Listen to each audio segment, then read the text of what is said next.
So behind me is the structure that held the launcher, and now graffitied.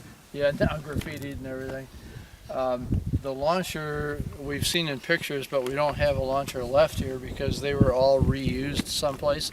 So about where we are standing would have been the end of the missile, the tip of the missile, when it was in the horizontal position. And so behind, if you want to just pan around, Claire, behind us over here, we have the temperature-controlled environmental enclosure, TCEE. called the TCEE by everybody who worked here, or some people just called it the garage. And as you can see, it's on rails, and so for any work being done on the missile, except for launch, of course, that was rolled back on top of the missile. So the missile could be kept at a constant temperature and humidity 24/7. When we were ready to launch, the garage, the TCEE, would be rolled back at approximately T55 minutes. If we were launching in the winter time, I think we had contingencies to roll it back much closer to launch. So it was important to keep it at, do you know what those variables were? I don't remember exactly what they were, but it was important to keep the propellant and the missile and everything else at a constant temperature, something around room temperature.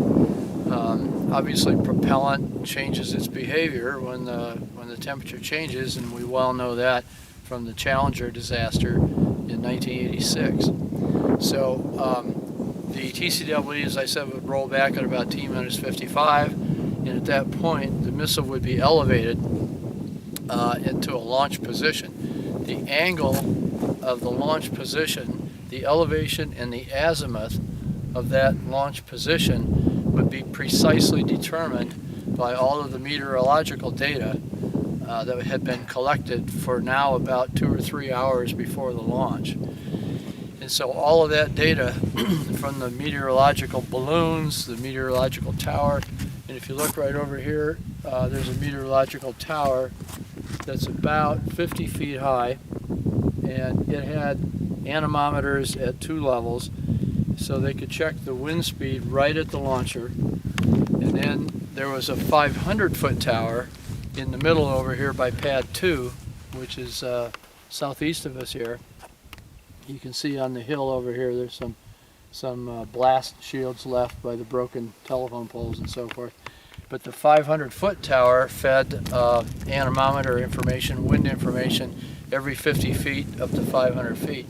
All of that information would be crunched in a computer at White Sands, and the angle, the elevation angle, and the azimuth of the launcher then would be set precisely based on all that information. The Athena, when it was launched, is unguided on the way up. So it was ballistic on the way up. After second stage burnout, the guidance system would be enabled, and we could repoint what was called the velocity package, which was now the 3rd stage, 4th stage, and payload, could be repointed at White Sands. So it was very important that the launcher be set at a precise angle to light the missile in the right direction. The TCEE was actually a workshop for the technicians. There's a workbench in there. They had all kinds of test equipment in there. So the garage doors would come down when they'd roll it out to protect all that equipment, especially in the wintertime. But once the TCEE would clear the end of the missile, they'd put the doors down, and also for blast protection when the launch occurred. Obviously, quite a bit of shock waves in this area.